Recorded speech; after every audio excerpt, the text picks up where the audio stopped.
Morning student, I am your Urdu teacher. अब आपका सबक चलेगा, सबक नंबर 7, गुमनाम शहीद। इसमें ये स्टोरी है, शहीदों के बारे में जिक्र किया गया है।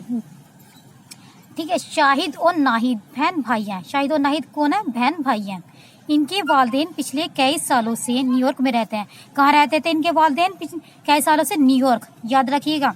शाहिद और नाहिद के इम्तिहान खत्म होने पर इनकी काफी लंबी छुट्टी हुई, तो उन्होंने अपने अब्बू से दिल्ली जाने के लिए कहा।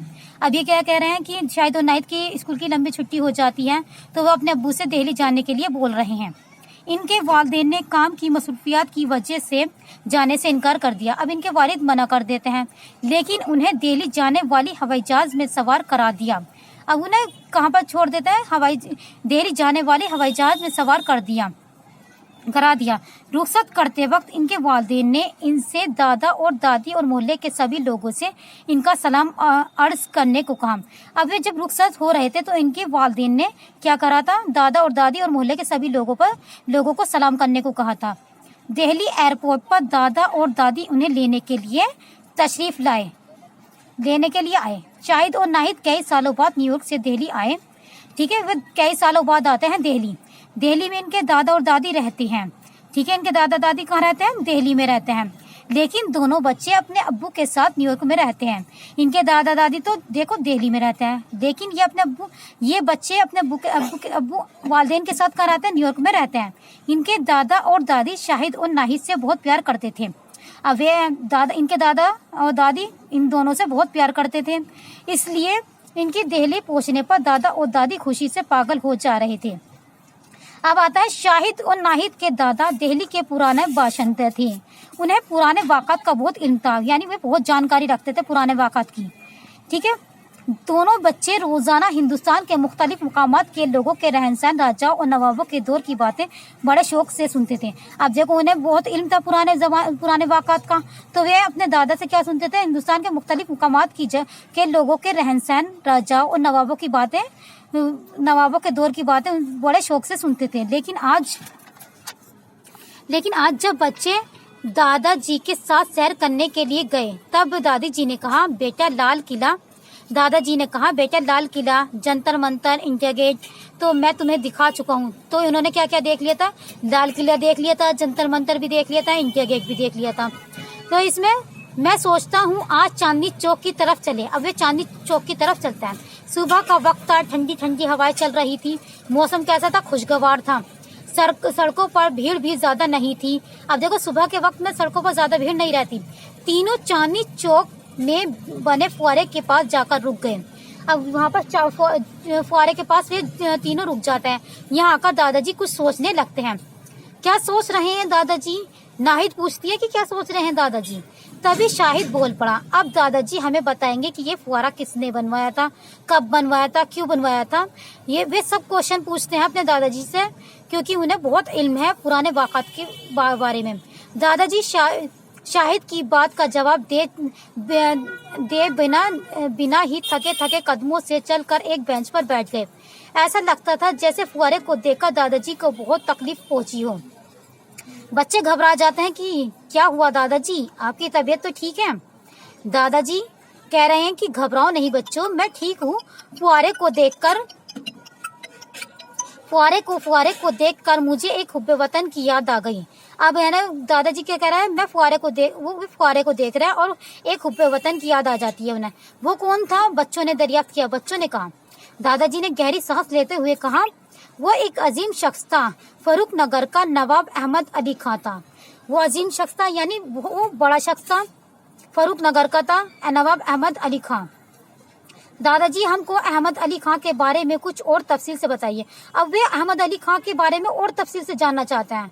ठीक है, शाहिद ने कहा, दादाजी ने बताया, आज से तकरीबन 140 साल पहले 24 जनवरी 1858 को बुध के दिन इसी मुकाम पर अंग्रेजों ने क्या करा था? अहमद अली खां को खुलेआम फांसी पर लटका दिया था। कब फांसी पर लटकाया था? 1858 को, बुध का दिन था और अंग्रेजों ने खुलेआम फांसी पर लटका दिया था। शाहिद और नाहिद का रुआ खड़ा हो गया। शाहिद ने कहा, क्या उन्होंने अंग्रेजों से बगावत की थी? यानी बगावत लड़ाई की थी। दादाजी ने कहा बगावत नहीं, वतन से मोहब्बत का इनाम कहो बेटा। 17वीं सदी के आखिरी दौर में नवाब अहमद अली खां का खानदान फर्रुख नगर पर हुकूमत कर रहा था। 1803 में जब अंग्रेजों ने दिल्ली पर कब्जा किया तब भी फर्रुख नगर को गुलाम नहीं बनाया गया।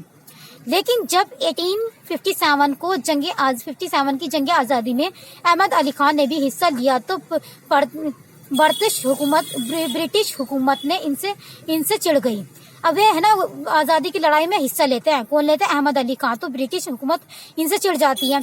तो 1857 की आज़ादी की लड़ाई में आखिरी मुगल हुक्मरान कौन था? बहादुर शाह जफर था। ठीक है, दिल्ली के आसपास की सभी रियासतें अंग्रेजों के खिलाफ थी। ठीक है, फर्रुख नगर के लोहार बंदूकें बनाने में माहिर थे। फर्रुख नगर के लोहार को क्या बनाने में माहिर थे? बंदूकें बनाने में माहिर थे। नवाब अहमद अली ने हजारों बंदूकें बहादुर शाह जफर को भेजी और साथ में नकदी और खाने पीने का सामान भी भेजा। बच्चों ने पूछा फिर क्या हुआ? दादाजी ने कहना शुरू किया, बेटा अंग्रेज बहुत ताकतवर थे, उन्होंने बहादुर शाह जफर को गिरफ्तार कर लिया। ठीक है, बहादुर शाह जफर आखिरी हुक्मरान था।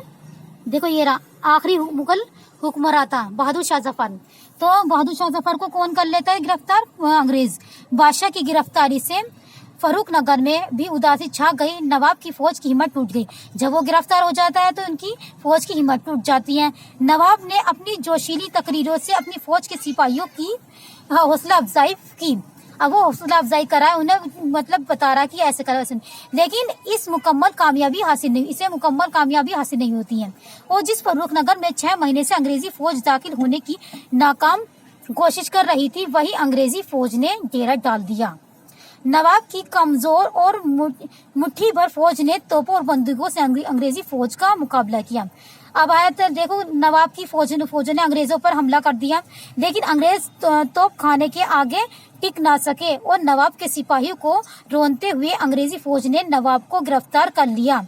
फिर इनके हाथों में हथकड़ी डाल दी, इन्हें दिल्ली के बाजारों में घुमाया और इन पर अंग्रेजी सरकार का तख्ता पलटने के जुर्म में मुकदमा चलाया गया। अब इन पे मुकदमा चल जाता है। मुकदमा तो सिर्फ दिखाने के लिए था। अंग्रेजों ने मुजाहिदीन आज़ादी के लिए मौत की सजा तो पहले से तय कर रखी थी। उन्हें लाल किले की एक कोठरी में कैद कर लिया गया, हथकड़ी लगाकर अदालत में लाया गया और फांसी की सजा सुना दी गई। 24 जनवरी 1858 को शाम को इसी फुआरे की जगह पर नवाब अहमद अली खां को सबके सामने फांसी पर लटका दिया गया। अब देखो उन्हें फांसी की सजा कैसे सुनाई गई, अंग्रेजों ने कैसे चालाकी करी। ठीक है, हथकड़ी लगाकर अदालत में लाया गया, फांसी की सजा सुना दी। 24 जनवरी 1858 को शाम को इसी फुआरे की जगह पर नवाब अहमद अली खां को सबके सामने फांसी पर लटका दिया गया। इन तमाम जायदाद और दौलत पर अंग्रेजों ने कब्जा किया और हिंदुस्तान के डरे सहमे लोग खामोश तमाशाई बनकर ये जुल्म और नाइंसाफी देखते रहे, क्योंकि जो डर गए थे वे ऐसे ही तमाशा देखते रहे। नाहिद ने कहा, दादाजी आज आपने हमें एक अनजाने शहीद की कहानी सुनाई। हाँ बेटा, नवाब अहमद अली खां की तरह ना जाने कितने शहीद गुमनामी के अंधेरे में खो गए। ये कहते हुए दादाजी की आंखों में आंसू भर आए और गला बैठने लगा। बच्चों की आंखों में भी आंसू आ गए और उनके दिल में आज़ादी की शहीद मुजाहिद के लिए अक़ीदत के जज्बात पैदा हो गए। उन्होंने आज़ादी के इस अजीम शहीद के लिए खुदा से इसके गुनाहों की मग़फ़िरत चाही और खुद भी नवाब अहमद अली खां जैसे मुजाहिद बनने का दिल में अहद कर लिया। अब इसमें है गुमनामी शहीद, यानी जो गुम हो गए हैं, गुमनामी शहीद जो गुम हो गए हैं, जो शहीद गुम हो गए हैं। ठीक है, उसके बारे में जिक्र था। किसके बारे में जिक्र था? नवाब अहमद अली के बारे में जिक्र था। ठीक है, इसके आपको क्या करनी है, ये चैप्टर रीड करना है एंड इसकी क्या करनी है, नकल करनी है। इसकी नकल करनी है और इसके आप आ जाइए अब अपने ये हुब्बे वतन अल्फाज मायने। पहला मुश्किल अल्फाज लिख लीजिए, मुश्किल अल्फाज की हेडिंग डाल लीजिए। यह है भाई, ٹھیک ہے. مشکل الفاظ سبق کا نام ڈال لیجیے, ڈیٹ مینشن کر لیجیے. مشکل الفاظ ہے یہ بھائی, وقت, دادا, بات, آزادی. اب آ جائیے آپ الفاظ معنی پر. الفاظ معنی کی ہیڈنگ ڈالیے. نیکسٹ پیج سے اسٹارٹ کریں گے آپ. اس کے نیچے حاشیہ کھینچ لیجیے گا. ٹھیک ہے. الفاظ معنی کے نیچے باشندے, رہنے والے. واقعات ہوتی ہے سچی باتیں. علم ہوتا ہے علم یعنی جیسے آپ علم حاصل کر رہے ہیں یعنی جانکاری. علم کا مطلب کیا ہوتا ہے جانکاری. مقام, مقام کا مطلب کیا ہوتا ہے جگہ. کھلے عام, سب کے سامنے. مختلف ہوتا ہے الگ الگ. مختلف. حب وطن, جو وطن سے محبت کرتا ہے اسے کہتا ہے حب وطن, وطن سے محبت کرنے والا. عظیم کسے کہتے ہیں بڑا. ریاستیں, نوابوں کی حکومتیں, نوابوں کی حکومتیں. بغاوت کرنا, مخالفت میں لڑنا. عدالت, انصاف پانے کی جگہ.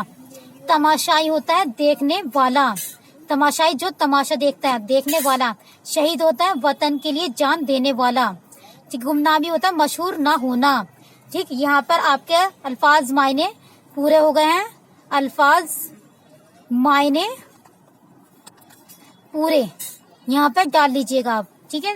اگر کسی کو کچھ سمجھ میں نہیں آ رہا ہے, چیپٹر سمجھ میں نہیں آیا تو نہیں آ رہا ہے, یا کچھ الفاظ میں پریشانی ہو رہی ہے تو آپ مجھ سے زوم ایپ کلاس پر پوچھ سکتے ہیں. Thank you.